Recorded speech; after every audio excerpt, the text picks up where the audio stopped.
I think I died the first time I ever said a word. Or at least, that seems to be a logical conclusion. My mom says he hits me because he likes.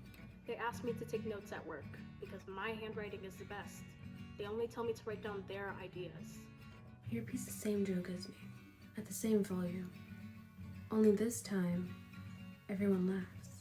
I'm too bossy. Too loud. Too outspoken. It is as if I am a ghost. I'm a ghost. I'm a ghost.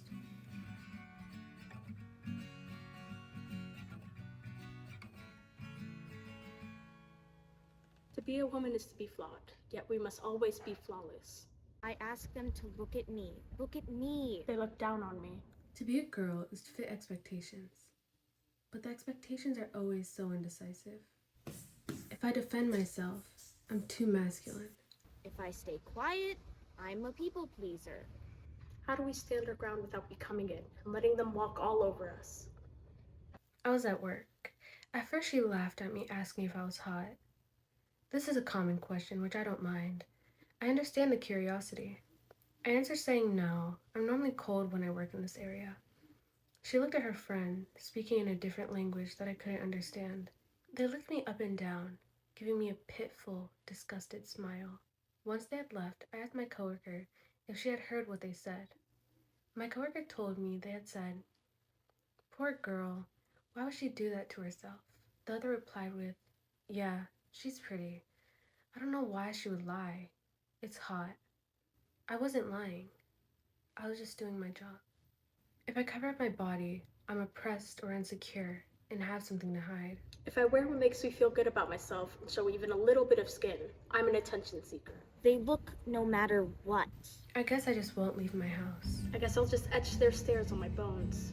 I guess I'll never know who I would be without their words. When I was 14, I was FaceTiming my friend who was still at school for an after-school activity. Another person was there too, and as we were talking, they leaned over my friend's shoulder to speak to me. You're such a slut. I was taken aback at first. I had never been called a word like that before, and it cut deep. I just stood there staring as they went on. You're such a whore for wearing that. I loved the top I had on, a blue, flowy halter top that I had made myself. At that moment, though, it felt like stones had buried themselves in my stomach. I felt ashamed, like I was dirty. I finally hung up, shaking, and I cried. Their words are stuck to me, like the skin I wear. I feel as if everyone can see it. It shouldn't have mattered what she was wearing. Those are not words to say as a joke. Later that day, I reported the incident to my school's administration by email. My message was blocked 6 times from the exact quotes I'd used from what had happened. It was only once I put little asterisks in the middle of the words that I could share my story. It was ironic, in a sense. We are so often censored. Silence. Or worse, told that it was our fault that we had something to speak about at all. When we're drowning, the worst thing we can be told is that it's our fault we never learned to breathe underwater. My stomach still churns and twists when I think of it. It started slowly, with him asking me to sit next to him on the bus while he played video games.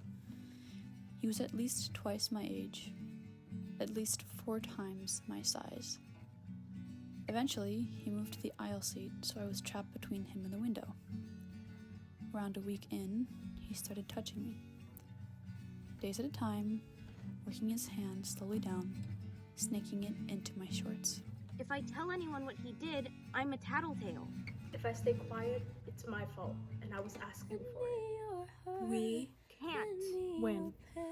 It went on and on, day after day, week after week, month after month, and no one noticed. It's earnest display. Ghost girl, I see you, how you carve out your name. I told him I wanted to stop, and he acted as if it was my fault. I think it was this moment where I had felt my eyes sting with tears and began moving back to sit with him when a girl with blonde hair took notice. She shouted and took my hand, yanking me gently.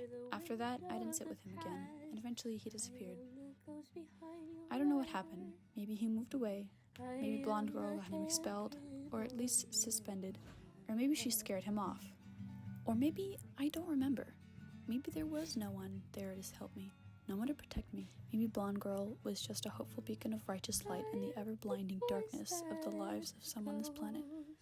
The worst thing I think about now is that there are other girls who experienced worse than I have, or that this man is still out there and some other poor girl was his next assault, and I couldn't do anything to help or to stop it. Now it feels almost like it had been endless, his hands being someplace no one should ever touch a little girl.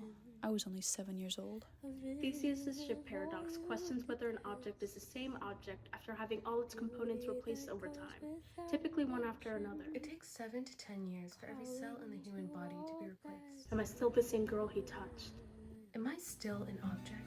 I want to have sleepovers. I want to dance in the rain. I want to walk alone at night. I don't want to be a ghost. I don't just want to survive. I want to live.